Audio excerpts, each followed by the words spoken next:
Fala, DPO Talkers! Bom dia, boa tarde, boa noite para quem está nos ouvindo. Hoje a gente está recebendo aqui um convidado muito especial, Jonathan Bergman. Ele é General Counsel da Loft, Legal e Compliance DPO da Loft. Bem-vindo, meu amigo. Obrigado, valeu, Jean. Obrigado pelo convite. Muito Feliz de bom, estar aqui. muito bom te receber. Vai ser uma honra aqui trocar com você suas experiências, como é que você construiu o programa de privacidade lá na Loft. Conta um pouquinho sobre você, sobre sua trajetória, como é que você chegou hoje nessa cadeira. Acho que é bom para todo mundo te conhecer um pouquinho. Boa, beleza. Obrigado. Boa tarde a todo mundo. Bom dia, boa noite, sei lá quando vocês estão vendo aqui. Então, é, bom, eu sou advogado de formação, né? Eu me formei na Faculdade de Direito de São Bernardo, né? Entrei na faculdade para ser polícia, para ser delegado. Olha, Minha primeira aula de penal desisti, então não deu muito certo essa história. civil ou federal? É, federal, pô, Federal. queria crime tecnológico, já tinha mais ou Ah, menos essa legal. ideia na cabeça e tal, assim, moleque, né?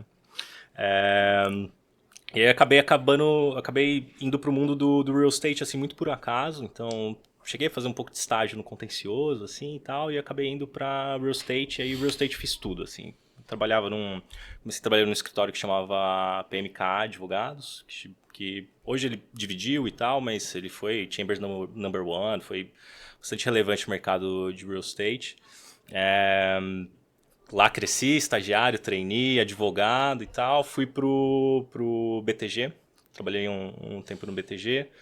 Fui para cuidar de um fundo específico de investimento em desenvolvimento de incorporação. Acabei cuidando de quase todo o imobiliário do banco. Assim. Então, putz, de dívida, a floresta, a administração de Ué. fundos, a private equity, tudo que tinha um imóvel lá no banco passava por mim, por isso. É, Mas lá você era jurídico ou era analista Jurídico. de... Era jurídico, era jurídico. Peguei uma lava-jato ali no meio, um pouquinho de turbulência. Depois voltei para esse escritório que eu me formei e tal. Basicamente também cuidar de real estate.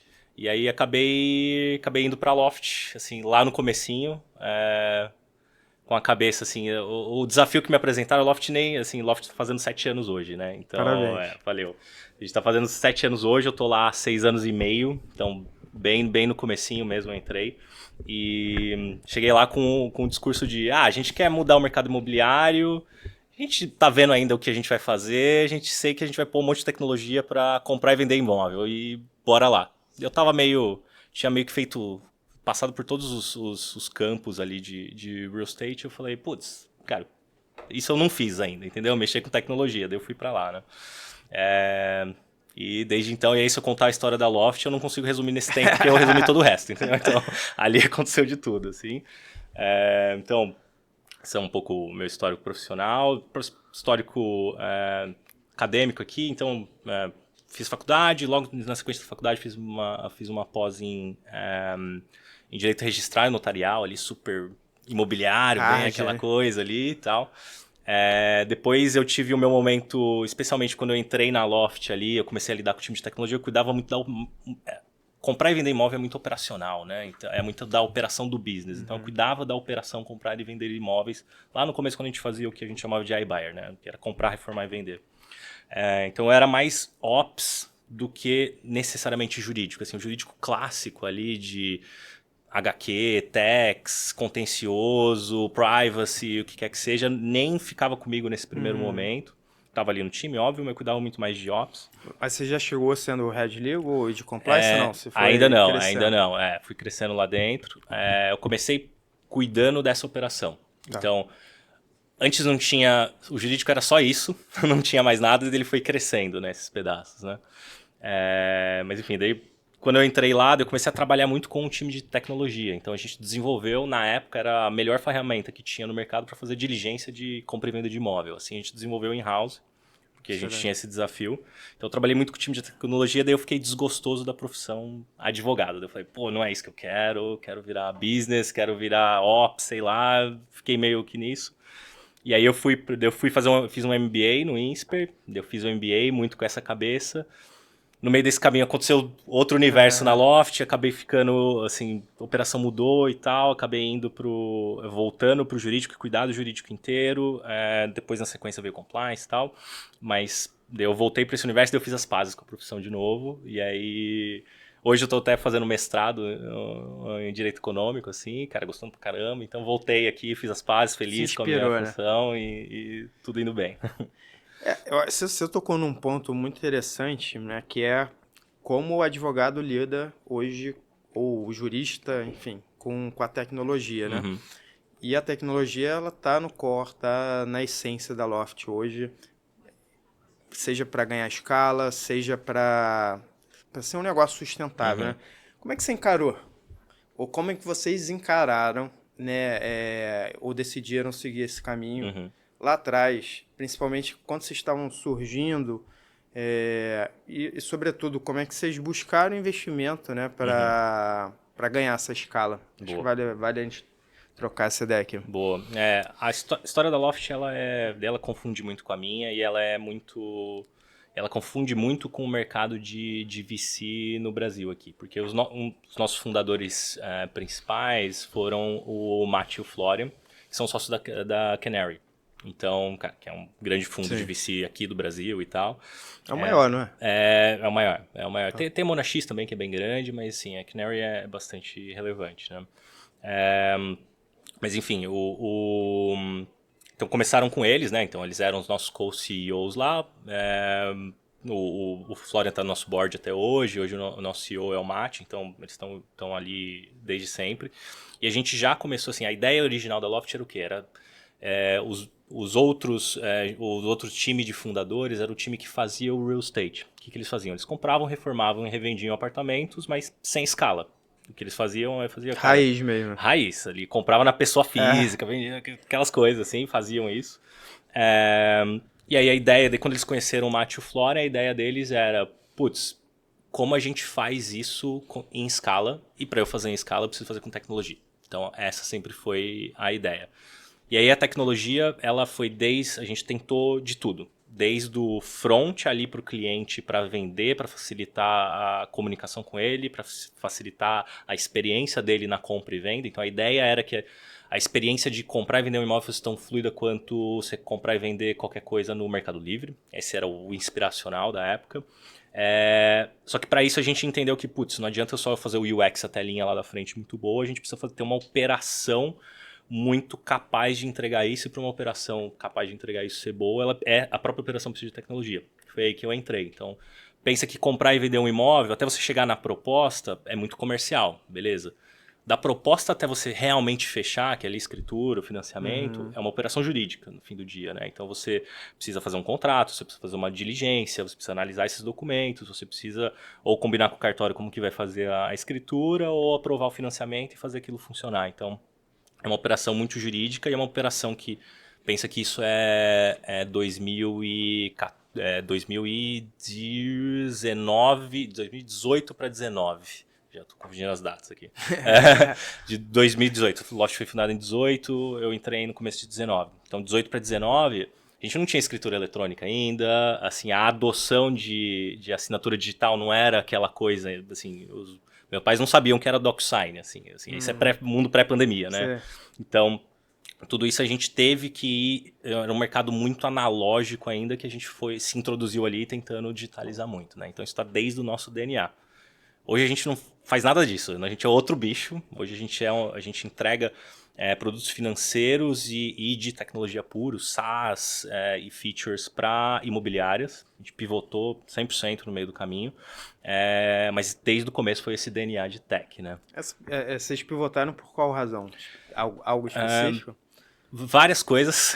Pela escala, pelo fit tecnológico?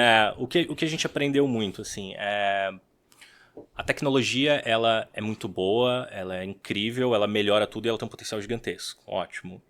Mas, especialmente no nosso mercado imobiliário, tem uma coisa da confiança e do relacionamento ali próximo que a tecnologia não substitui. Então, o conhecimento local, o saber local, a relação local, para o imóvel é muito importante porque é uma relação de confiança. Pensa que o imóvel, em geral, para as pessoas é o maior bem e é o maior deal que a pessoa física vai fazer na vida dela.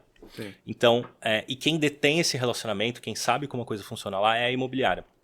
Então não adianta a gente tentar fazer putz, eu vou substituir isso, eu vou trocar isso. Não, cara, não faz sentido isso. A gente tem que potencializar esse cara, que ele tem esse conhecimento, fazer ele focar nesse conhecimento, nessa capacidade de relacionamento e de confiança, sem se preocupar cara, chegar de noite e ter que fazer o contrato, sabe? Chegar de noite e ter que guardar os documentos, ir atrás de documentos, correr. Não, a gente facilita tudo isso para ele. A gente quer que o agente imobiliário lá na ponta, ele tem a capacidade de brigar com qualquer big tech que entre nesse mercado querendo competir com ele, sabe? Então a gente empodera esse cara. Então a gente percebeu isso, que faz muito mais sentido a gente empoderar esse pessoal, que a gente vai melhorar o mercado como um todo muito mais rápido do que se a gente quiser mudar essa dinâmica, porque não vai mudar. É uma relação humana muito de confiança. E os custos também são muito menores, né? O custo é menor, assim. Então, nosso primeiro modelo lá de iBuyer, assim, imagina que cada transação, nosso ticket médio era, na época, chegou a ser R$1 milhão. Já foi mais, mas era R$1 milhão, assim, para você ter um volume de transações relevantes, que você mostra que você tem um growth relevante. Então, para eu pegar um stake pegar 1% do mercado imobiliário do Jardins, em São Paulo, eu preciso de bastante dinheiro. Isso que eu estou falando de um bairro em uma cidade do Brasil, assim. Então, o modelo iBuyer, ele era obviamente não super escalável, mas ele foi muito importante para a gente ganhar conhecimento de marca, a gente testar muito essas coisas, essas dores, para a gente ir aprendendo e indo para os outros business que a gente foi desenvolvendo, né? Quando você pega a estatística, né, de startups, e aí independente do setor, aquele número, né, 1 para 10, né, que dão certo. Quando você esteve lá no início, como é que era a sua cabeça? Assim, o que eu quero dizer, você como advogado, jurista, a gente não aprende né, administração na faculdade, a gente não aprende a empreender.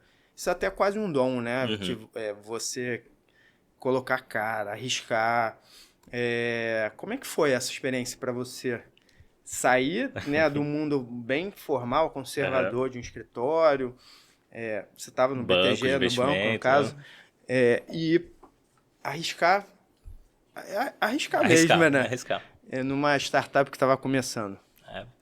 Cara, acho que foi a experiência mais transformadora pessoalmente para mim, assim, de verdade. Eu mudei de pessoa, de personalidade, assim, por ter passado por isso, assim, foi muito duro no começo, muito difícil, assim, para mim, porque e aí pessoalmente pensando como profissional, assim, minha vida toda eu sempre fui muito movido por desafio. Eu chegava num lugar, o cara falava, putz, eu não tenho a menor competência de estar aqui. Todos os lugares foi isso. Eu cheguei no PMK, falei, não tenho a menor competência de estar aqui, até eu ter a competência.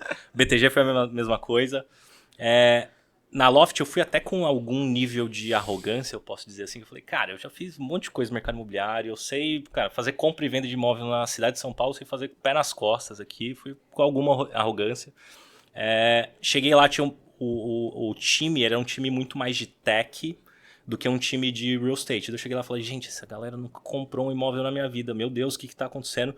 E aí, em 2 dias, eu levei um tapa na cara e falei, cara, eu que não sei nada aqui. Eu que não sei como gerir um time, eu que não sei como gerir uma equipe, eu que não sei como trabalhar com um time de tecnologia. Quando eu comecei a trabalhar de fato, a gente chegou a desenvolver uma ferramenta lá, eu mencionei antes, né, pro time de legal. Comecei a participar de daily com o time de tecnologia, trabalhando do lado dos PMs, dos engenheiros, discutindo base de dados, esse tipo de coisa.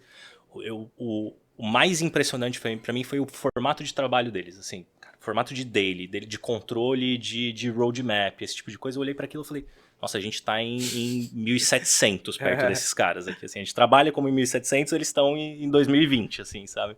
Então essa foi uma sessão, foi um tapa muito na minha cara e eu falei, putz, cara, e aí a sensação de não ter a menor competência de estar aqui veio muito forte, assim. E aí foi o meu momento desgostoso com a profissão que eu falei, sabe? Então, foi um momento que eu abri meu leque de, cara, eu ser um bom profissional para essa nova realidade de startups e desse mercado, não é eu ser um excelente advogado tecnicamente tão somente, que era o que eu era até então. Eu preciso saber uma gama de conhecimentos que são muitos outros, e aí eu fui atrás disso. E aí, cara, aproximei muito o time de técnico, falei, cara, deixa eu entender como vocês funcionam, o que vocês pensam, o que vocês leem, o que vocês estudam. Fui e fiz o MBA, deixa eu entender a cabeça de finanças e tal. Então, me abriu um leque de conhecimentos que hoje eu penso os meus problemas jurídicos não sobre a ótica jurídica, eu penso sobre a ótica de business. Eu falo, eu penso muito mais como executivo da companhia do que como advogado da companhia. Às vezes eu falo pro meu time, você tem que me segurar aqui, porque senão eu fico muito maluco, entendeu? Mas muda muito a perspectiva. Assim, mas é aquele... Eu gosto muito dessa discussão também do profissional generalista e do especialista, né? Eu acho que hoje você está numa posição onde ser especialista, ainda que seja real estate ou qualquer outro ramo do direito, não lhe cabe mais, né? Não. Se você vai precisar de um especialista, você vai terceirizar, vai contratar esse especialista. A sua posição hoje é mais de generalista para entender de forma geral os seus riscos jurídicos, né? E mais do que risco jurídico é entender o teu business, como você pode contribuir. Exato. E aí é onde entra a pergunta que eu queria te fazer, que é, hoje o papel, não digo do advogado, mas aquele do gestor jurídico, ele é mais de identificar esses riscos jurídicos ou de entender o business, os dois juntos, ou mais um do que o outro? Eu acho que isso é uma ótima pergunta, e eu acho que ela depende muito da configuração da empresa, do que a sua empresa precisa naquele momento ou não, que status você está, e mais disso do que necessariamente do profissional, assim, dizendo por que disso, assim. Quando você está numa startup, lá no comecinho, você tem um time muito pequeno, você tem recursos muito limitados, e basicamente você tem que fazer tudo. Isso tem um alto nível de risco, porque assim, a gente brincava muito, assim, no começo de startup, o seu risco o primeiro risco nunca é jurídico, o primeiro risco é quebrar. Entendeu? Assim, não é jurídico, assim, cara, eu vou tomar um processo, se eu vou perder essa ação, cara, esse risco é desse tamaninho perto de, se eu não gerar esse tanto de contrato, amanhã meu investidor para de pôr dinheiro e amanhã eu paro de funcionar, amanhã eu não pago salário. Então, comparativamente, você tem que ser muito mais... esse choque de você entender, cara, eu tenho um risco muito mais significativo enquanto negócio nesse primeiro momento do que o risco jurídico. Isso é muito exigente na startup. Se você tiver essa cabeça, se você for o advogado da Ambev, bicho, você tá ferrado, entendeu? Porque, cara, na Ambev você não tem mais esse risco iminente de quebrar, então você tem que se preocupar com outros níveis de risco.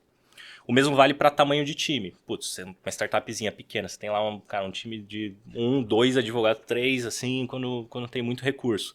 Se é uma empresa muito consolidada, que você tem várias áreas, gerência, coordenação, separado por temas, muda completamente o seu perfil quando você é o líder dessa área, assim. Então, muda significativamente. Da minha experiência aqui, assim, falando do mundo de startup, de tecnologia, você conhecer muito o business parece muito mais importante. Até você ganhar um nível de maturidade, você vai amadurecendo, é um espectro, né? Então, eu estou falando de uma startupzinha muito aqui e uma empresa aberta, super consolidada. Mas isso é um espectro. Você sai daqui, você vai crescendo e vai tendo desafios diferentes. Então, para mim, o principal do profissional, um bom profissional, é um cara que sabe ler muito bem aonde ele está nesse espectro. Então, cara, estou numa startupzinha, vou ter que tolerar um monte de risco, vou ter que só me proteger aqui daquilo que for muito essencial e depois a gente conserta. Ou eu tô na Ambev aqui, cara, eu tenho que ser mais cuidadoso com os riscos relevantes, é isso que se espera de mim, eu preciso entender muito no detalhe. Você lê o cenário para saber onde você está e você se adaptar a esse cenário, para mim é o maior valor. Então, o que eu procuro numa pessoa do meu time que eu for fazer ser o meu sucessor, por exemplo, é isso. Quanto que ele se adapta a isso, e se você está numa empresa de crescimento constante, eu que já estou há bastante tempo numa empresa que era uma startup e hoje já está muito mais consolidada, o quanto que você se adapta a isso ao longo do tempo, porque a empresa muda, ela cresce e a exigência vai mudando. Então, essa leitura de cenário e a sua capacidade de se adaptar, para mim, é mais essencial de tudo. E são vários, não é só se adaptar aos desafios internos, né? Você tem desafios econômicos externos que mandam o tempo todo, principalmente de investidor. E eu acho que esse é um ponto que queria que você trouxesse a sua... como é que foi esse desafio, né, de vocês irem atrás de investidores? O que eles exigiram, né, para a gente também não fugir muito ao nosso assunto, né? Hoje, privacidade, compliance são temas chaves, né, de investidores, principalmente investidores estrangeiros.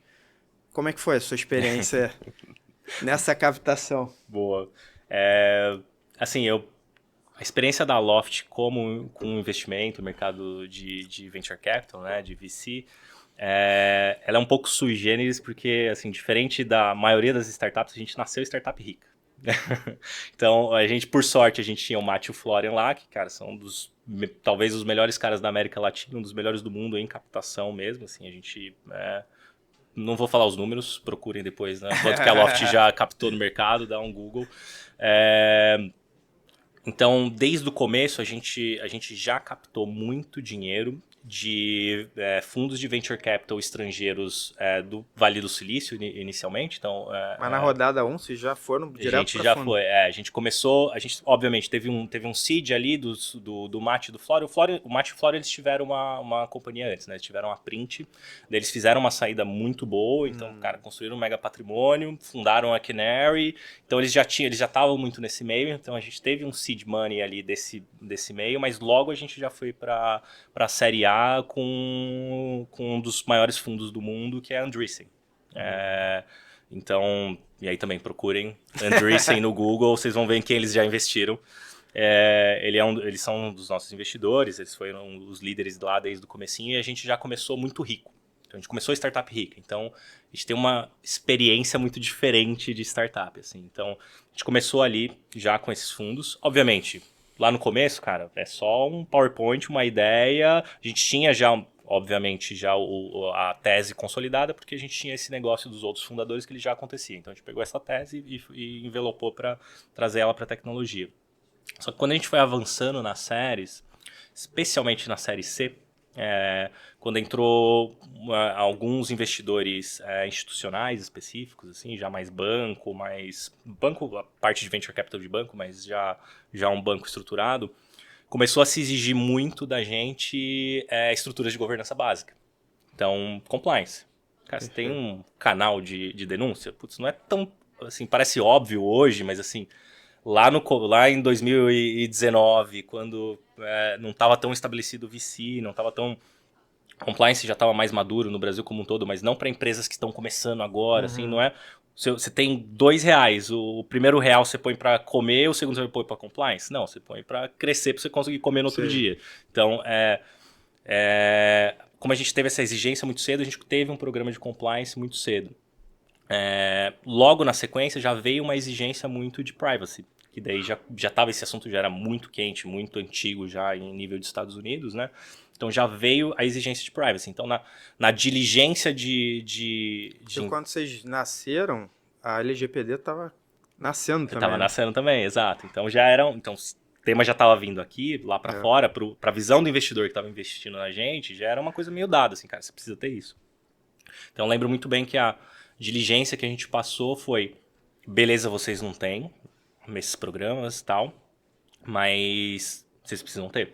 E virou obrigação da gente desenvolver, e a gente começou a desenvolver os programas aí, desenhar do zero, né? Então, ou seja, mais do que uma exigência regulatória, ratificando, né, a ideia, é a exigência do investidor. Ou seja, a M&As hoje, cada vez mais exigindo critérios que eu chamo de ESG 4.0. Que é não só os socioambientais, né? Mas governança. De governança. E aí, falando sobre esse tema, governança especificamente, né? Eu também sou startup advisor e eu tenho quase uma dualidade que eu vejo. Muitas startups hoje não querendo ter ou investir no jurídico, ou seja, o que eu vou investir primeiro? Minha fatia aqui primeiro, né? Então, jurídico, se eu precisar, vai ser lá na frente. Mas aí já nasce, na minha percepção, morta, porque se você não tem o jurídico, você não tem a governança. Sem governança, quem vai comandar, quais são as áreas, como é que vão ser feitas essas regras.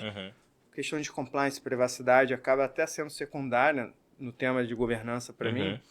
Ou seja, fundadores e os C-levels batendo cabeça para saber quem manda mais. Então, e se você não tem esse jurídico, você não vai construir uma governança ideal, vamos colocar dessa forma. Então, eu vejo muito esse defeito hoje no mercado. Então, startups que estão nascendo, que já nascem sem essa governança, e por outro lado, sem entender o papel real da importância de ter alguém do jurídico ou um advogado dentro do conselho ali para ter uma diversidade na governança. E eu sempre falo que a diversidade dentro da governança ela é muito importante. Para você ter diversidade de conhecimento, diversidade de perfil, seja etária, seja racial, seja de gênero, isso leva à inovação, inclusive, né? Como é que foi essa questão para vocês lá dentro? Né? A formatação, né, das regras de governança e como que você construiu, a partir daí, o programa de privacidade e o programa de compliance? É uma ótima pergunta, assim, e aí de novo, a gente teve muita sorte dos fundadores que a gente teve, assim. Florian e Matt, eles tinham uma cabeça muito primeiro de serem muito mais abertos e democráticos, assim, na construção, então, e como a gente cresceu e cresceu muito rápido, nasceu e cresceu muito rápido, assim, precisava dessa diversidade de input para aquilo que a gente estava construindo, assim, então, desde o começo, o jurídico sempre esteve muito presente lá, assim. E aí, como eu falei, a gente também, pela característica do nosso mercado, o jurídico era parte do negócio. Então, você precisa, assim, foi meio refém, eu precisava daquilo também para vender. Então, a gente não teve muito esse dilema de, putz, precisamos do jurídico ou não. E desde o começo eles sempre apoiaram muito a participação do jurídico, assim, dentro das decisões, da tomada de decisões, da construção porque no fim do dia, a governança, a gente pode até resumir que elas são processos de tomada de decisão. Então, a documentação disso, o mapeamento de como é tomada essas decisões e como elas são feitas, a gente sempre fez. E logo já veio essa exigência dos investidores, assim. Literalmente numa diligência de investimento, eles pediam samples de atas de decisão, assim, por exemplo, de denúncia de compliance. Então, a característica do business já meio que obrigou a ter esse jurídico desde o começo. O perfil dos founders, eles já queriam isso também, e logo veio a exigência institucional dos nossos investidores. Então, eu pessoalmente não passei muito por essa dualidade, por essa discussão aqui, assim, mas eu tenho muitos colegas que eles passam, assim, de tipo, putz, como você convence a gente, o seu chefe ali, o seu CFO, o seu CEO a te dar mais recursos. Eu, honestamente, nunca precisei me esforçar muito por causa dessa situação. Mas, assim, o que eu entendo muito, e eu sofro isso um pouco hoje para contratar pessoas, por incrível que pareça, que o perfil do advogado que entende esse negócio e essa característica, aquilo que a gente estava falando, o cara que ele vai entender que, putz, eu tenho um risco muito maior do que o risco jurídico. Achar esse tipo de profissional hoje no mercado brasileiro tá muito mais fácil, cara. Hoje a gente constrói pessoas com essa, a gente tem um mercado de startups mais legal e tal, mas assim, ainda assim é muito difícil.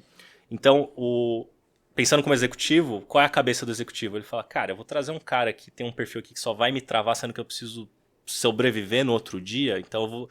Isso, mais o custo, ele vai despriorizar, entendeu? Então eu acho que tem um meia-culpa da profissão mesmo, que aí você falou, cara, a gente não aprende administração básica na faculdade, a gente não tá preparado para essa realidade. Então acho que tem um meia-culpa da profissão a gente tem poucos profissionais preparados para esse tipo de perfil, para atender essa demanda lá, mas também tem...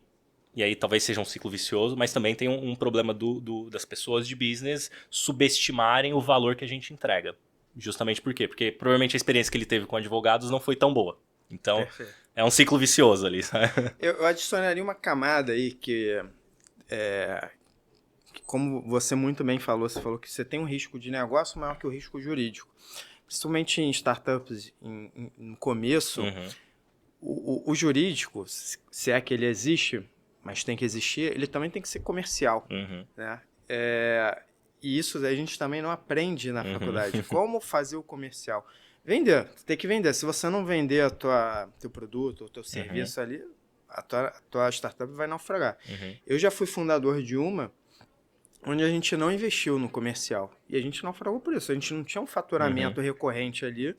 A gente tentava vender, logicamente, a gente tentava vender, cada um na sua expertise, para o seu círculo de primeiro grau, no máximo segundo grau. Mas a gente não tinha ninguém ali integral tentando, vendendo para o mercado. Não tem como você manter sem uma fonte de receita recorrente.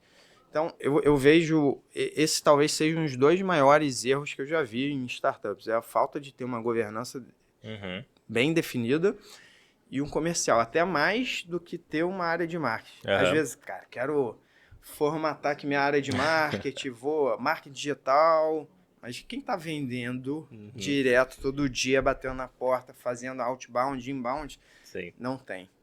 Isso até escritórios de advocacia também precisam aprender muito sobre isso.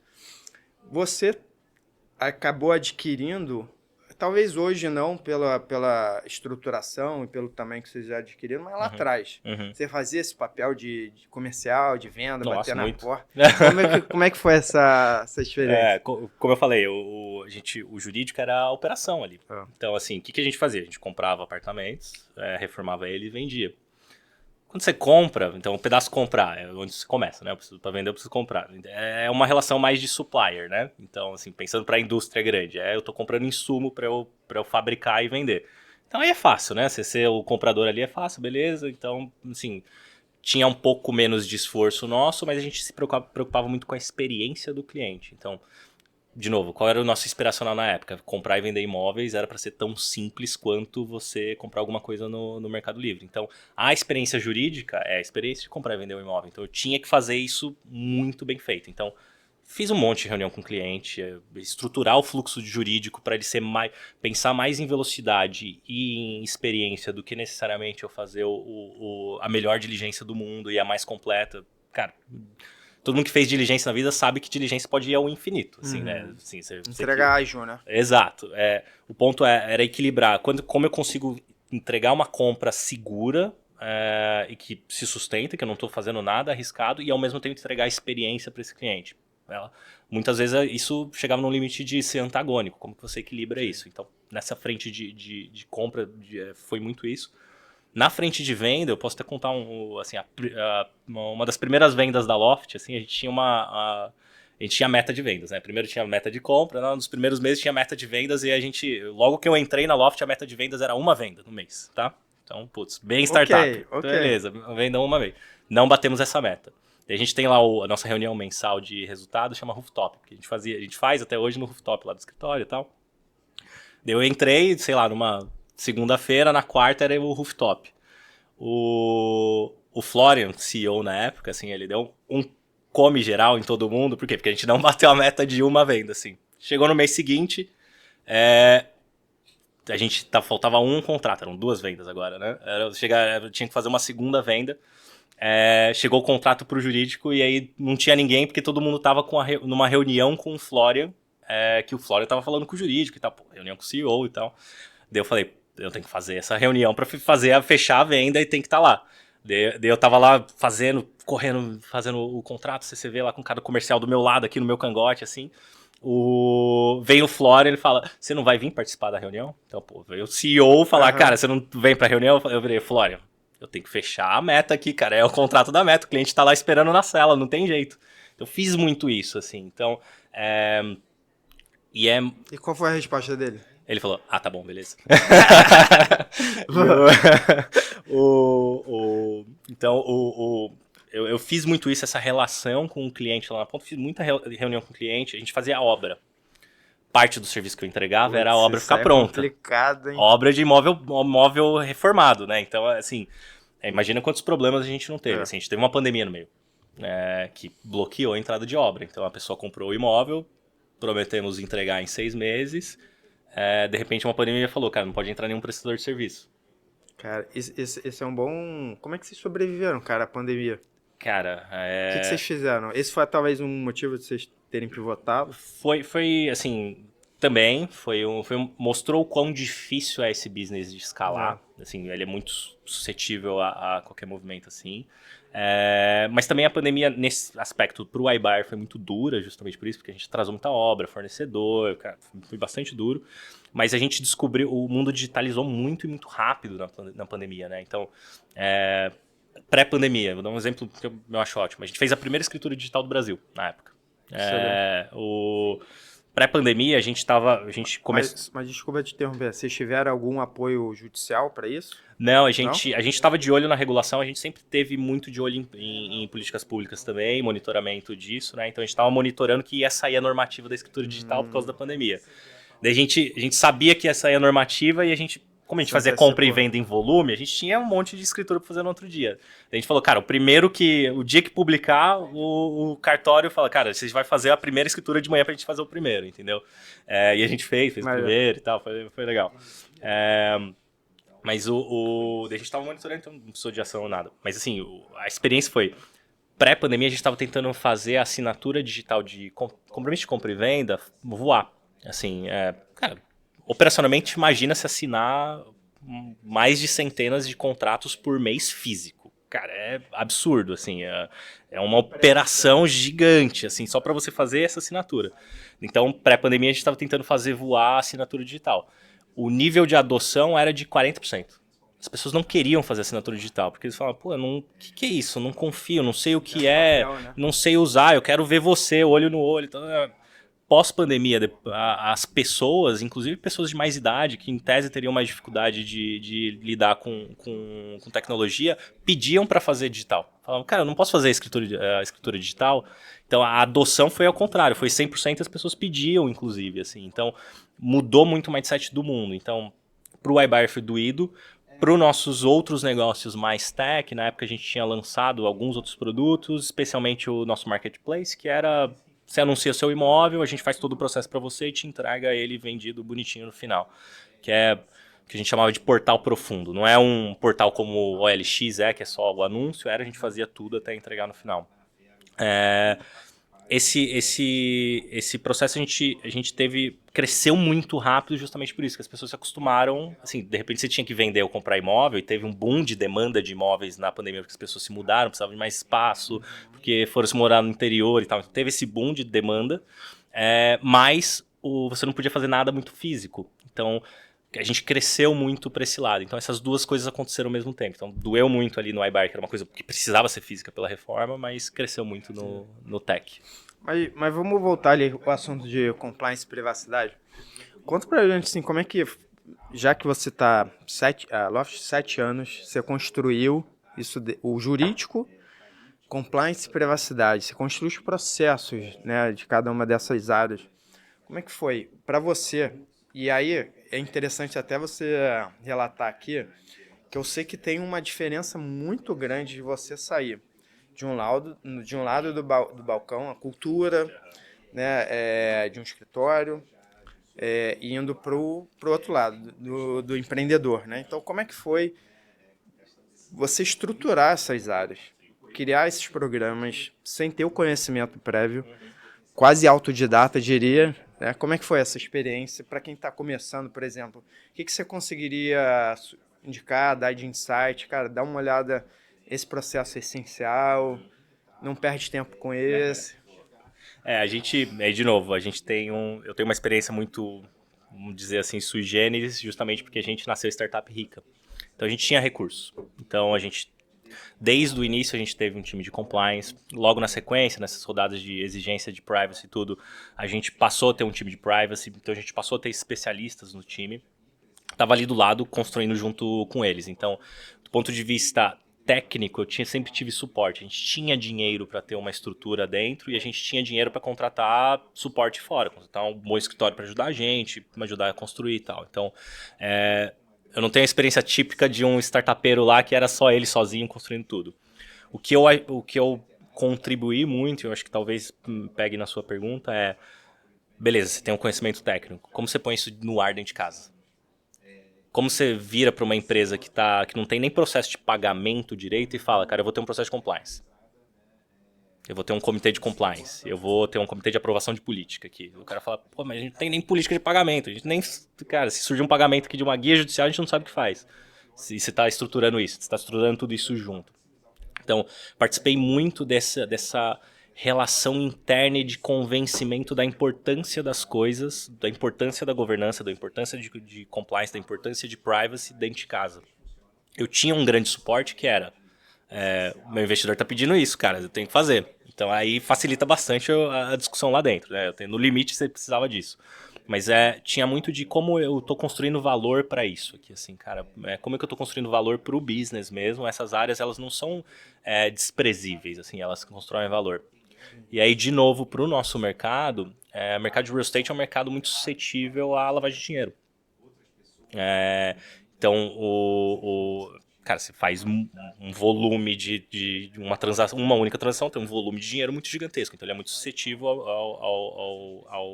à lavagem de dinheiro. Por isso que tem regulação específica do COAF e tudo. Então, isso era muito presente ali. Então, a gente mostrava o quanto que cara, isso agregava valor no business. Assim, cara, não adianta você fechar um contrato com um cara que tá muito esquisito ali, assim, que tá com cara de fraude, que tá com cara de sacanagem, assim, não... Então você consegue mostrar valor pro business. Nisso a gente ganhou muita confiança. A gente mostrou também que a gente tem um programa de compliance, assim, de novo, nosso negócio é confiança, cara. Eu vou vender para você, eu vou confiar na imobiliária, no corretor, porque, cara, eles são bons e eu posso confiar o meu maior patrimônio da minha vida. Então eu preciso ter pessoas boas no meu ecossistema. Para eu ter pessoas boas no meu ecossistema, eu preciso ter um programa de compliance. Porque se alguém desse ambiente aqui, cara, cometer um assédio ou qualquer coisa assim, eu preciso excluir essa pessoa do meu ambiente aqui, porque senão eu não vou gerar confiança nele. Se eu for um ambiente ruim para se estar, ninguém vai querer estar. Então a gente, com esse frame de entregar valor para o business, a gente conseguiu convencer as pessoas de construir os processos. Então, minha dica para quem tá construindo alguma coisa é como você conecta isso com o seu business, assim, que valor se agrega para eles, assim, de uma forma que você não é só uma burocracia interna. O que você está entregando, sabe? Então, eu acho que essa é a dica principal para estabelecer governanças de que eu vivi muito. Em privacidade, de novo, como a gente é uma empresa de tecnologia, sempre foi uma empresa de tecnologia, a privacidade é o nosso core. Então, assim, e a privacidade no mercado de confiança. Assim, imagina quanto que doeria um vazamento de dados relevantes para uma empresa de tecnologia que vende confiança. Hoje a gente, por exemplo, a gente vende fiança. O nosso maior business é fiança locatícia. Fiança é o quê? É literalmente o final de confiança, entendeu? Então, exato. Então a gente vende confiança. Então, para eu vender confiança, eu preciso ser seguro, eu preciso ter um programa robusto. Então, isso é uma feature do meu produto. Pensa o Itaú. Cara, o Itaú ele só faz propaganda de privacy. Só faz propaganda de privacy. Por quê? Porque ele é um banco que vende confiança, vende segurança, põe seu dinheiro aqui que tá tudo bem, você vai ficar bem, entendeu? Então, quando você vende isso, você dá esse frame de, cara, isso daqui é o meu produto, fica muito mais fácil você construir os processos internos. Então, eu daria muito essa dica de como isso é relevante para o seu produto, como você envelopa isso para você ganhar esse poder ali dentro de casa. Tem um segundo passo que é que a gente como que você implementa isso na prática, assim. Eu acho que isso é muito tricky, assim, porque de novo, especialmente nesse ambiente de startup, a gente tende a diminuir esses riscos mais, assim. Todo mundo me pergunta, tá, mas e se vazar alguma coisa, qual é o nosso risco financeiro aqui?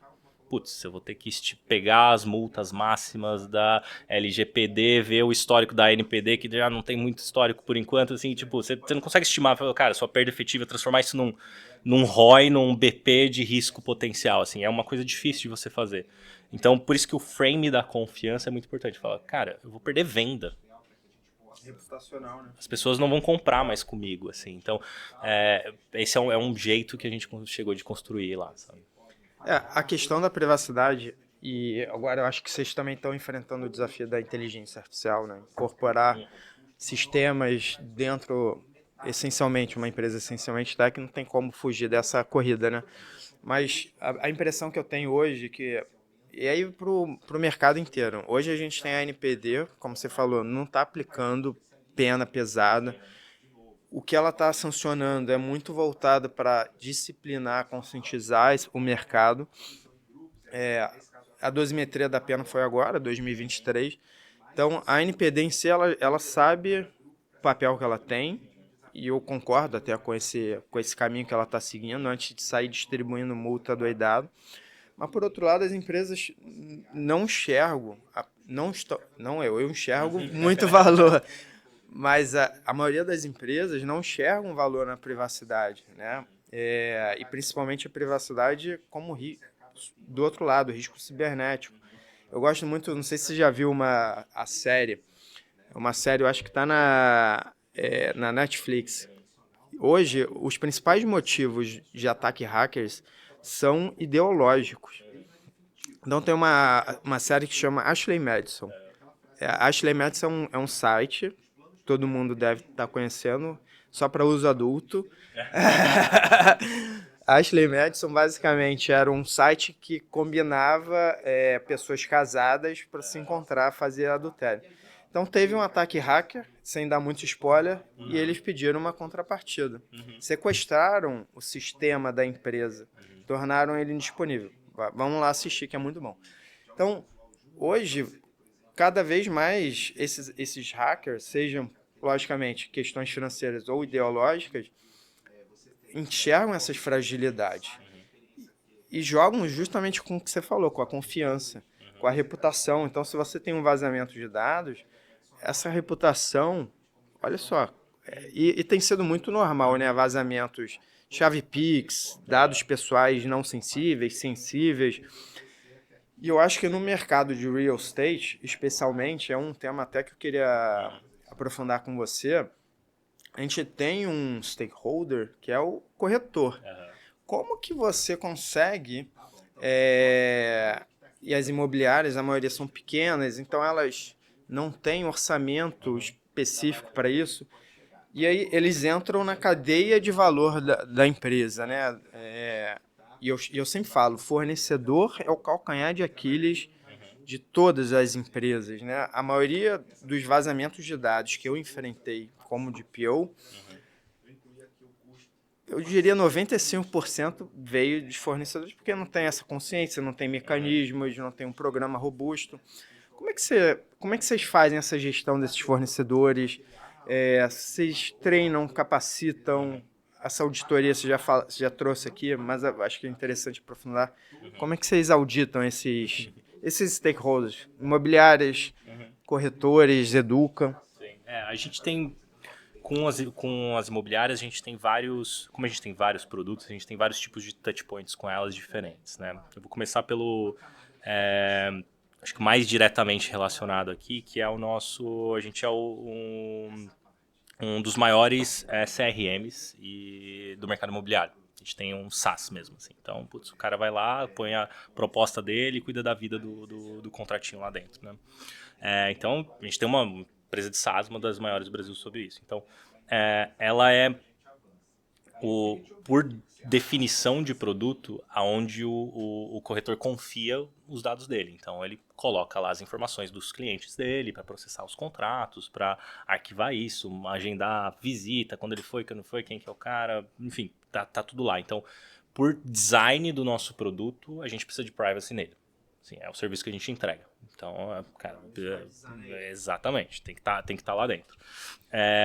O input dessa informação, que eu acho que é onde pega aqui exatamente o que você está falando, é como esse corretor ou a imobiliária coleta essa informação do cliente na ponta. Isso. Cara, o cara vai lá, ele tira a cópia dele digital presencial, guarda na pastinha física, ele tira uma foto, manda pelo WhatsApp, assim, você tem e aí você imagina que a gente está em 800 cidades no Brasil, assim, a gente tem mais de 10 mil imobiliárias na nossa base. Então, assim, eu tenho a imobiliária grande com estrutura aqui em São Paulo e eu tenho o senhorzinho que ele é a família no interior de Santa Catarina, assim, sabe? São proporções e dificuldades de estrutura muito, muito diferentes. Então, acho que a gente tem uma dificuldade assim, na frente, que é de adoção de tecnologias mesmo. Porque, assim, com a tecnologia deveria ficar tudo muito mais fácil. Então, imagine que você captura essas informações do seu cliente. Você, em vez de armazenar no seu OneDrive, no seu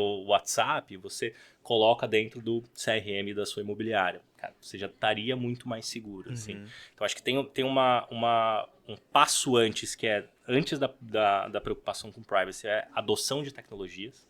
Então, a gente ainda tem uma baixa adoção de tecnologias lá na ponta, tem aumentado significativamente, e esse é muito o nosso trabalho, a gente entregar essa tecnologia para a ponta. Então, facilitar que o UX seja mais a cara do que essa pessoa faz no dia a dia, seja mais simples para eles aqui, assim. Então, por exemplo, uma coisa que a gente está investindo muito em AI, assim, a gente basicamente está virando uma companhia de AI first hoje. Todo o nosso UX dos nossos produtos de tecnologia, então CRM e tal, eles estão virando agentes, plugados no WhatsApp. Então, o cara vai lá, ele vai fazer um cadastro de um imóvel, em vez dele ter que chegar na imobiliária, abrir o computadorzinho dele, escrever tudo lá, digitalizar o documento, subir o documento, que dá todo esse trabalho, ele fala com o nosso agente de IA plugado no WhatsApp dele e eu já jogo tudo isso para o nosso sistema. Então você já fecha um ecossistema ali muito mais seguro de privacidade. Então, o design da experiência para a gente superar essa barreira de adoção de tecnologia e entregar a privacidade bem entregue, sabe? Então, essa é um pouco da nossa estratégia. Você mencionou, né, os agentes de IA, eu acho que é o ano, né, dos agentes. Vou te fazer uma pergunta um pouco polêmica aqui. Você acha que... na verdade, essa é uma afirmação primeiro. Algumas profissões vão sumir, substituídas pela inteligência artificial, não todas. Aí agora a pergunta que é um prognóstico. Você acha que essa profissão de corretor, ela pode vir a ser substituída pela inteligência artificial? O que você acha? Cara, definitivamente não. Por aquilo que eu falei no começo. O que a gente aprendeu quando a gente pivotou de business? Que o mercado imobiliário é conhecimento local e confiança. Isso daqui eu não substituo com nenhuma IA. Cara, eu preciso do cara lá na mesa, sabendo do imóvel, conversando com a pessoa, transmitindo essa confiança que você só transmite nesse papo aqui. O trabalho burocrático, o trabalho... Cara, o cara tem que chegar no computador e fazer isso, daí IA vai substituir, sem dúvida. Então, assim, esse todo pra dentro pra dentro da lojinha, assim...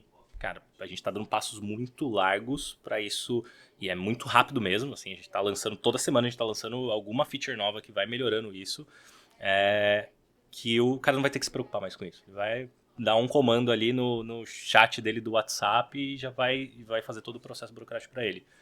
Mas ninguém vai vender o maior patrimônio da vida dele conversando com um chatbot. Mas vamos estressar esse ponto assim. A gente tem hoje tecnologias onde o cara que quer comprar o apartamento, ele pode acessar o apartamento numa página, vai ter aquela visão 3D, ele pode botar um óculos que vai fazer a imersão dele ali dentro do apartamento. Ele Nem precisa de tudo isso, a gente está lançando assim, isso aí já é novidade, você passa uma IAzinha que você fala como o apartamento poderia ser, assim, na telinha. Logo a gente já lança isso. Mas eu tô falando assim, hipoteticamente. Então, hoje você tem tecnologias suficientes hoje que você pode acessar esse ativo da sua cadeira, do seu computador. Então, esse corretor que está lá, que vai, marca com o comprador, vai fazer a visita em loco, isso tudo pode ser substituído, né, pela tecnologia. Né? Você acabou de falar, você está trazendo inovações para esse mercado que, em algum nível, pode substituir. A confiança, a relação, ela é insubstituível. Isso eu concordo com você. Agora, há profissões, até saiu um estudo recente da Microsoft, onde ela consegue afirmar com algum nível de acurácia. Ela pegou insights de conversas dos usuários do Copilot e ela concluiu que as profissões onde há cuidado não serão substituídas, que é exatamente o que a gente está falando aqui. E nesse nível eu concordo com você, mas, cara, se você consegue acessar todas as informações desse apartamento de forma digital, o corretor ele vai estar ali como intermediário. Então, não sei, acho que a tua opinião ela é a mais importante aqui, porque você vive isso no dia a dia. Mas me parece, sim, que seria uma profissão que, a algum nível, ou algumas funções dela podem ser substituíveis. Ela vai mudar muito. Pronto, Definitivamente ela vai mudar muito, assim, como a nossa. como é nosso. Como a nossa. Então, assim, como eu cresci, como eu aprendi a ser advogado. Cara, eu ia lá no fórum, pegar a certidão dos vendedores para checar o risco jurídico, chegar lá, põe esse dado numa planilha e faça um relatório. Cara, o estagiário do futuro ele não vai existir. Isso daqui não existe mais. Assim, a gente já tem tecnologia na Loft que faz isso. Então, vai mudar a profissão. A forma que eu me formei como advogado já não existe mais, assim. Dá pra gente falar que a função aconselhamento do advogado é dispensável? Não, porque ela tem essa característica muito de aconselhamento, de confiança, de uma percepção subjetiva de relação humana ali, que é muito diferente, que na função do corretor e da imobiliária também tem muito. Assim, o corretor, ele tem uma percepção ali do que é o bom corretor, o cara que realmente entende. Ele tem uma percepção da relação de qual é a necessidade real daquele cliente, que você pega no detalhe. Que nem o cliente sabe, né? Que nem o cliente. Muitas vezes o cliente não sabe o que ele tá querendo, assim. Ele não sabe dizer qual é a necessidade dele. Então, assim, uma conversa que você tá lá, assim, putz, veio... E isso muitos corretores falam, assim, cara, eu faço uma visita com uma das pessoas do casal. Faço uma visita com a outra pessoa do casal. Faço uma visita conjunta, são 3 visitas completamente diferentes e mudou o imóvel que eles querem. Mudou as características que eles querem. Então fazer esse relacionamento humano, pegar essas micropercepções vai se tornar mais importante. Então essa característica de mais subjetiva, de relacionamento, de percepção das pessoas, de conseguir conversar com elas, conseguir extrair delas o que elas realmente querem, que elas não estão sabendo te dizer. Tipo, o trabalho humano, que é esse cuidar, que você disse, vai continuar existindo e vai se tornar mais latente. Mas sem dúvida, putz, o trabalho mais escalável ali, o topo de funil, a burocracia do final, sem dúvida isso acaba. Ou seja, eu acho que resumindo, né, os profissionais que não usam ou não sabem usar esses novos sistemas de mecanismos inovadores, eu acho que esses vão ficar para trás, né? Agora esse que vai saber utilizar essas inovações, ele não vai ser substituído, né? Exato, ele vai se potencializar, ele vai poder fazer mais. E hoje vocês estão nessa corrida de inteligência para desenvolver novos sistemas, por entender que agora a inteligência artificial é uma tecnologia que veio para ficar, que, enfim, empresas que não adotam hoje esse tipo de tecnologia, de fato, literalmente vão ficar para trás, ou porque é isso? É da cultura, é uma empresa tech, não tem como vocês não desenvolver ou pensarem nisso. A gente tem, assim, desde o começo a gente sempre teve inteligência artificial, porque a gente sempre trabalhou muito com dados, né? Inteligência de dados. Então a gente construiu uma base de dados para precificar imóveis. Então, Data Lake de você deve valer ouro, hein? Ele é legal, ele é bem legal. Procura a calculadora de preços da Loft, tem no nosso site lá, ela já diz muita coisa. Então a gente sempre trabalhou com inteligência artificial nessa característica original da inteligência artificial de tratamento de dados, né? Então sempre foi muito inerente nosso, e a gente de fato entre os nossos pilares de cultura lá tem AI First, por exemplo. Então a gente de fato pensa assim. E aí ela tem 2 funções, AI. Ela tem entregar essa experiência para a pessoa não adepta à tecnologia, de forma que ela consiga se adequar de uma maneira mais natural, porque é conversacional, então fica mais natural. Então como eu entrego um melhor serviço, um melhor UX para o meu usuário. Então isso a gente tem focado muito em vários níveis. E tem também o de eficiência operacional. A gente, por exemplo... Eu vou dar um exemplo da minha área, assim, prevenção à fraude fica no nosso time também. A gente tem um negócio lá que a gente chama Speech Analytics. O que é? É uma IA que ela gira por todas as ligações, a gente grava todas as ligações, né, da companhia inteira, gira por todas as ligações da companhia para identificar palavras ou frases específicas que indicam alguém denunciando, fala, cara, fui fraudado em alguma coisa. cara, ela tem uma ótima acurácia, identifica isso, cai para o time tratar, analisa o caso e antecipa um potencial problema. Excelente. Então, em vez de eu esperar o analista lá da ponta que está falando ter sido bem treinado e ter a consciência de falar, putz, flagar que isso é fraude, a flag de fraude cair no processo de time, eu tenho uma automação disso com tecnologia. Eu tenho uma automação de atendimento. Assim, a gente lançou recentemente atendimento por WhatsApp com IA. 40% dos nossos tickets já são resolvidos por IA. 40%. É o tamanho disso, assim, sabe? A gente tem, e aí pensando mais em client facing, eu mandei pro meu pai hoje. Meu pai tá querendo lá, tem que resolver um imóvel, ele precisa comprar um imóvel lá. Eu falei, cara, usa o nosso assistente aqui no WhatsApp. Mandei um assistente lá da Loft pra cotar o financiamento. Foi lá, cotou o financiamento. Saiu lá, já me encaminhou o PDF com a cotação, entendeu? Então a gente tem várias coisas assim de mais complexas, como um Speech Analytics, até um agente simples ali mais na ponta, até coisas muito mais complexas que a gente tá cozinhando ali no nosso forno ainda, que é como a gente torna o CRM mais auto-preenchível com IA, como a gente disrupta portais com IA, esse tipo de coisa. Para mim ficou muito claro que hoje vocês desenvolveram uma cultura de inovação e de disrupção muito forte, né? Vocês têm um time de tecnologia interno que desenvolve esses produtos e tecnologias. Aliás, essa da fraude é interna? É interna. Muito bom. Mas, por outro lado, vocês também já passaram por várias aquisições. Quando vocês pensam em adquirir uma nova empresa, é porque ela está desenvolvendo uma tecnologia que vocês não podem desenvolver em casa? Ou é algo complementar ao modelo de negócio? Como é que é um pouco dessa estratégia? Depende muito, assim, M&A ele é muito... Ele tem várias oportunidades, assim, a gente fez muitos M&As, assim, depois do nosso Series D, a gente fez em um ano 8 M&As.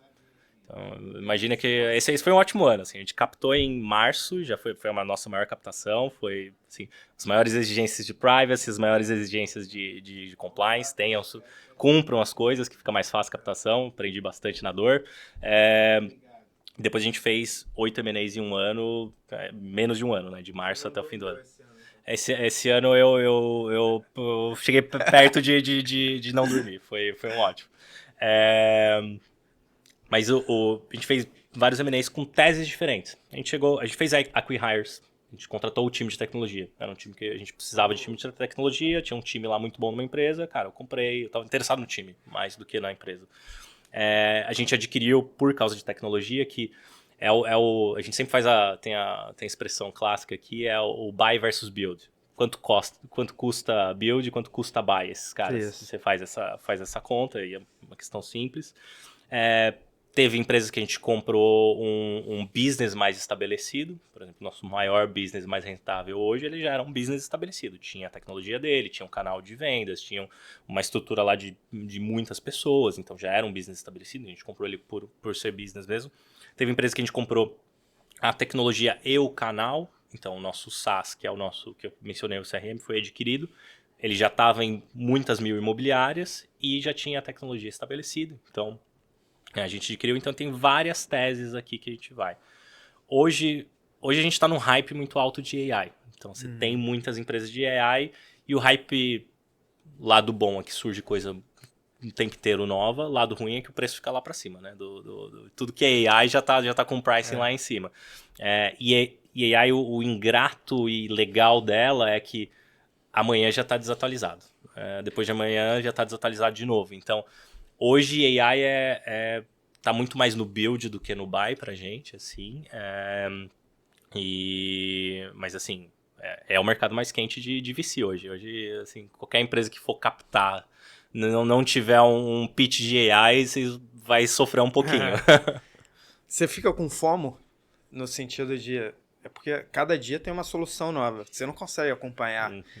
Eu particularmente, eu fico com essa... Cara, como é que eu consigo acompanhar todos esses sistemas? Como é que... Para entregar, né? Sim. Muitas vezes eu gosto muito de conhecer para divulgar, para entregar, seja para cliente, parceiro. E eu não consigo. Você tem essa fome também? Pra caramba, assim. O que a gente faz lá no jurídico, assim, a gente também, cara, daí como o AI tá muito no nosso DNA, o que eu exijo do time, toda vez que você cria um projeto, você cria um plano, eu sempre pergunto, tá, como eu resolvo esse problema com a AI? Sim. Então eu ponho isso muito no time, então a gente tem várias iniciativas dentro do time, desde eficiência interna, atendimento dos clientes internos com AI. As ideias que a gente tem no dia 1, elas já estão meio obsoletas no dia 2. E aí você não implementou ela ainda. Daí você, putz, cara, vamos voltar e tal. Então, tem muito desse FOMO aqui, assim de putz, cara, a gente precisa sair fazendo e tal.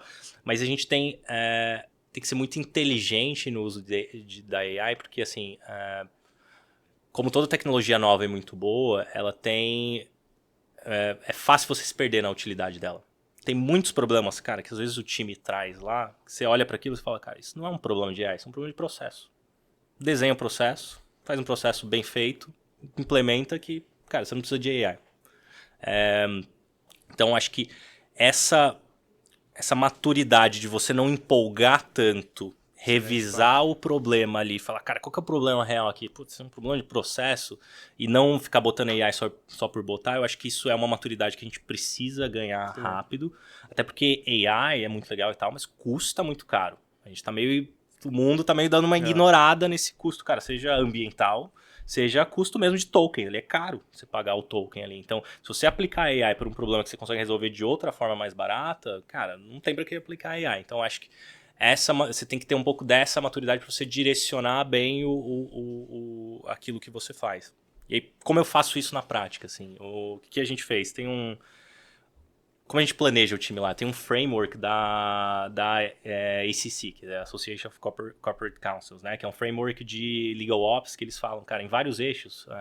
Gestão de contratos, e-discovery, financial management, knowledge management, esse tipo de coisa. Tem vários eixos lá que eles saem do early stage ao estado avançado de maturidade de uma operação jurídica. É esse o contexto lá. Eu peguei aquilo, eu mandei pro ChatGPT, eu falei, ChatGPT, entenda isso daqui. Isso daqui é um modelo de maturidade, deu contexto, parará, falei, agora pensa uma versão disso AI First. E aí ele me deu um plano de AI First. Veio uma coisa mais ou menos ali, do ChatGPT naquilo, dei um tapa e a gente criou um plano. Falou, cara, isso aqui realmente muda a nossa vida aqui. E agora a gente tem um plano de implementação de AI First num framework para isso, sabe? Você mencionou numa das suas falas que você como gestor, você tem dificuldade de encontrar um talento hoje. Você também mencionou no segundo trecho que hoje estagiários né, tem dificuldade hoje de se recolocar. Eu sempre falo esse ponto. Porque na nossa época, né, na advocacia raiz, vamos colocar dessa forma, que o processo, né, era digital, a gente tinha que ir a fórum, protocolar fisicamente, ter amizade com o cara do cartório para te dar uma informação, amizade com o cara da cópia, porque era uma fila grande, com o cara da OAB para você ir lá e tal. Então, eu acho que assim, a soft skill, né, na nossa época era muito importante, mais até do que a hard skill ali de conhecimento técnico, jurídico, né? E com o surgimento agora da inteligência artificial, já tem até estudos que há uma deficiência cognitiva, né? Por um lado, porque você já não tem mais a querência de pegar e escrever do zero um texto, um plano de ação, como você mencionou agora. Você já joga ali, você tem uma ideia, você joga ali no ChatGPT, ele vai te dar um retorno, você vai lapidando. Então, como é que você enxerga esse futuro, seja do estudante, que agora que era agente estagiário, até um júnior, ele tinha a possibilidade, ou o gestor ele sabia que aquele profissional ele tinha um espaço de erro. Hoje você não tem mais essa paciência em lapidar esse talento, porque você tem um assistente de graça hoje para você, que vai te devolver muito mais rápido. Então, essa transição do estudante para o profissional sênior, maduro, eu me preocupo muito com essa transição e a transição cognitiva. Como é que você está vendo esse futuro, principalmente do advogado aí? Sim. Cara, eu acho que como a gente está num early stage de adoção de AI ainda, não é que você abre seu chat GPT e você substitui seu time inteiro por um chat GPT. Cara, ele delira lá, ele dá jurisprudência que não existe, tem todos aqueles casos esquisitos, né? Então, eu acho que hoje ainda tem uma oportunidade muito grande, e aí se eu fosse uma pessoa, cara, um estagiário hoje, entrando na faculdade, começando a trabalhar amanhã, eu ia querer entender a IA como uma ferramenta, tanto quanto o Excel foi... Imagina quando lançou o Excel para as pessoas de finanças. Pô, mudou o mundo deles lá, cara, completamente. Eu encararia meio que isso, cara, é o meu Excel agora, como que eu uso isso da melhor maneira possível para eu extrair o máximo de valor possível para isso potencializar a minha capacidade. E aí, fazendo uma referência ao Excel de novo, cara, você poderia encarar aquilo como, putz, todo mundo vai ficar preguiçoso, não vai precisar lembrar de fórmula mais. Você não vai precisar entender lógica mais. Cara, e não foi isso. O Excel, ele potencializou todo mundo. Você poderia fazer muito mais, virou Python, virou codar, entendeu? Então, ele potencializou aquilo. Então, acho que a gente está ainda no... Meu Deus, surgiu o Excel. O que isso vai gerar? Como que isso vai estragar a gente? Mas eu acho que ele tem um lado positivo de como isso vai potencializar a gente.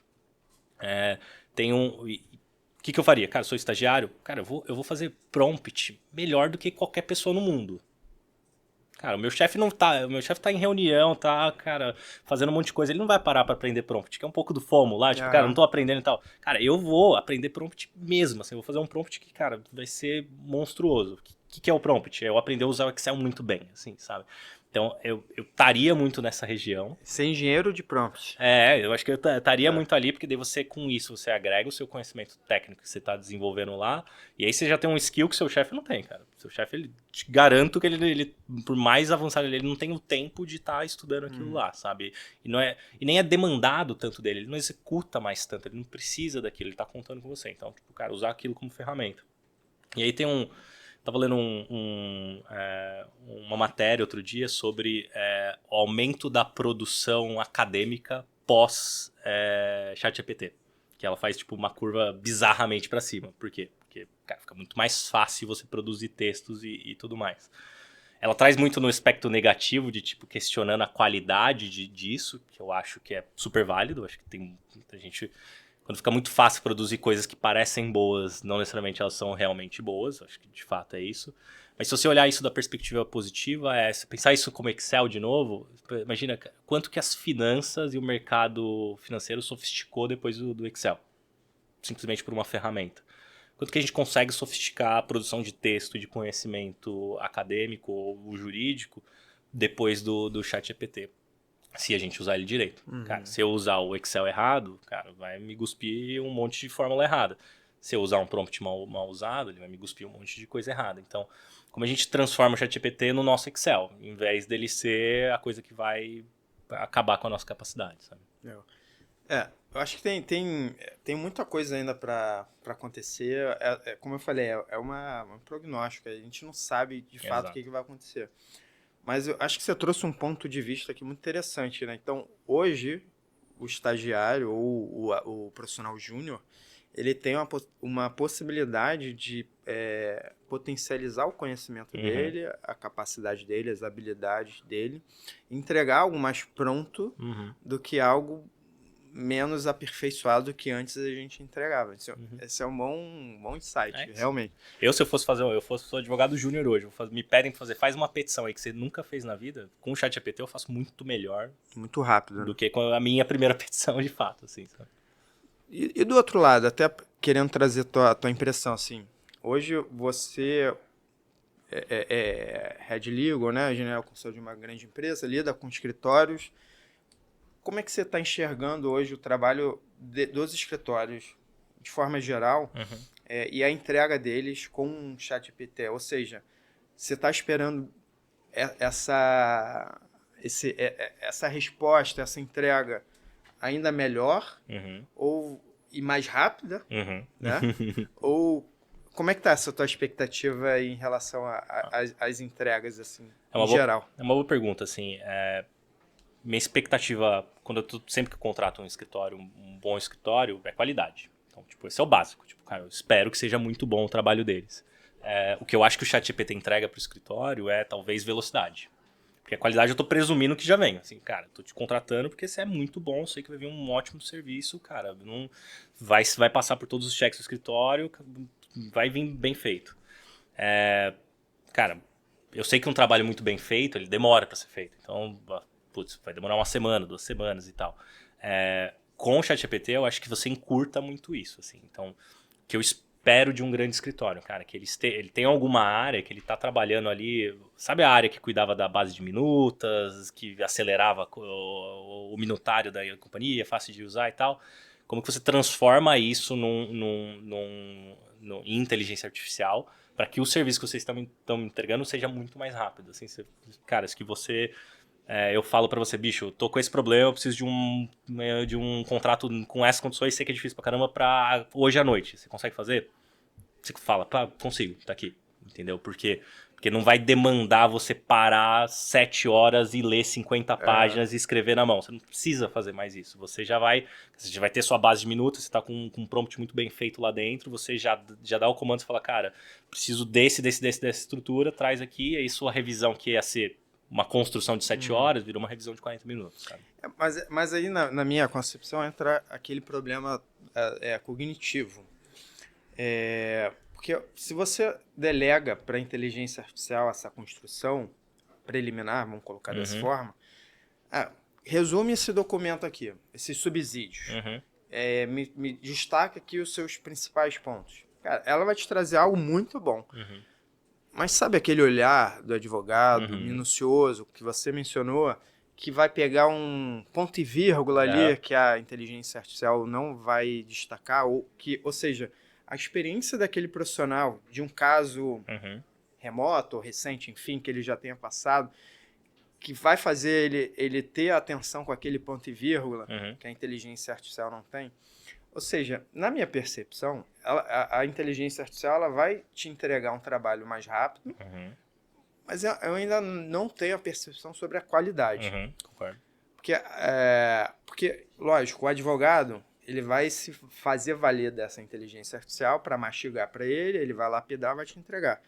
Mas ele não vai ler mais esse documento, ou aquele processo de 10 volumes, sabe, infindável. Ele não vai pegar para ler cada uma das páginas, que a gente fazia isso. Sim. A inteligência artificial vai deixar passar. Exceto se você colocar um prompt, um comando ali para chamar a atenção. Mas eu acho que a qualidade, sim, ela vai deteriorar. Sim. Eu acho que nesse começo, especialmente, porque você torna o uso preguiçoso, né? Que é isso. É isso, exatamente. Você vai fazer um prompt mais ou menos ali, meio que na hora, para cuspir o negócio, vai vir ruim. No médio prazo, que depois que passar desse hype, eu acho que a gente vai entender que vai existir uma função que é a preparação desse prompt, melhoria dele. Porque assim, o que você tá me falando, cara? Eu tenho uma experiência aqui, eu tenho uma visão que, cara, é eu olhando para aquilo que eu pego. Acho que ela sempre vai estar sempre presente, mas tem uma forma de você transformar essa sua visão, cara. Descreve o que você tá fazendo. Cara, mentalmente, descreve o que você tá fazendo, por onde você passou, cara. Você leu essa linha, daí você leu essa linha, daí você lembrou do caso tal, daí você lembrou da legislação tal, daí você foi checar a legislação. Descreva o seu raciocínio inteiro. Cara, isso é um prompt.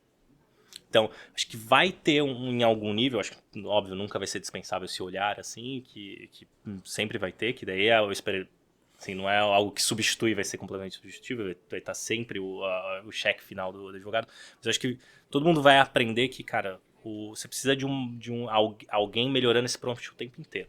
Cara, falando, cara, putz, o prompt começou com 5 linhas, agora ele tem 50 linhas, agora ele tem 100 linhas, porque a forma de raciocínio você conseguiu ir dando mais cor e mais detalhe para esse prompt. Para quê? Para aquilo que venha para você, venha cada vez melhor, mais próximo daquilo que você pensaria.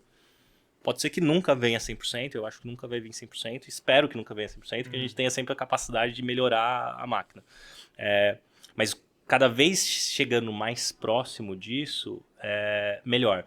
Agora, se você ficar para sempre, tipo, putz, o meu prompt aqui fácil não funciona, cara, de fato não vai funcionar. Assim, eu acho que a gente vai chegar nessa condição de, sei lá, vai virar uma área dentro da empresa, do escritório, que vai melhorando esses prompts aos poucos, vai fazendo essa curadoria do prompt. É a área que fazia a curadoria do minutário, entendeu?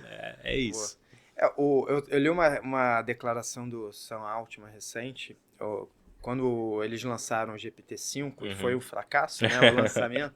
Ele falou que a corrida para um sistema melhor e lançar com uma periodicidade pequena, né, novos sistemas, tem levado a um estresse muito grande da máquina, e ele crê que não há margem de melhoria.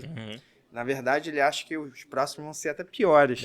Né? Então, eu acho que hoje a gente vive um dilema, você deve ver isso muito lá com a cultura de startup, dessa entrega rápida. Sim. Tem que entregar rápido, mas com qualidade. Mas às vezes você abre mão da qualidade para entregar rápido. Como é que você faz esse equilíbrio? Leitura situacional é o principal, assim. Tem que ser consciente o equilíbrio. Tem que ser consciente a decisão de abrir mão de um ou de outro.